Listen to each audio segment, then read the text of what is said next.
C'est toujours un plaisir de venir à Paris, ville sans laquelle la France ne serait pas ce qu'elle est, ville sans laquelle l'Europe ne serait pas ce qu'elle est. Je souhaite partager avec vous quelques expériences, quelques perspectives après ces 5 années passées au cœur de notre union.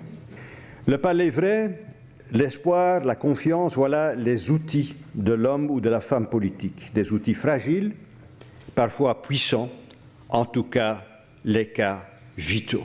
Ce qui me frappe dans ces discours en France aussi, c'est que l'Europe y est presque toujours présentée comme quelqu'un d'extérieur.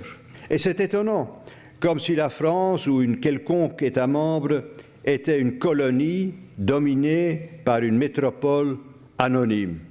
Mesdames et messieurs, l'Europe, c'est vous, l'Europe, c'est nous, cher Pascal, c'est notre Europe. Le populisme alimenté par ce mélange de changement et de peur est beaucoup plus ancien que la crise de la dette et beaucoup plus large que la zone euro. Retrouver le chemin de la croissance et l'emploi, c'est cela le plus urgent. Plus que des promesses, ce sont des résultats concrets qu'on attend. Depuis le début de mon mandat, j'ai considéré que c'était une des responsabilités particulières d'un président du Conseil européen que celle d'agir comme un gardien de la confiance entre tous les acteurs.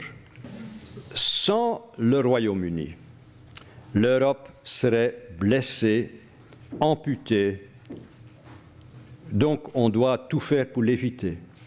Mais l'Europe survivra. Sans la France, l'Europe, l'idée européenne, serait morte. La France a besoin de l'Europe car la France n'est grande qu'en Europe.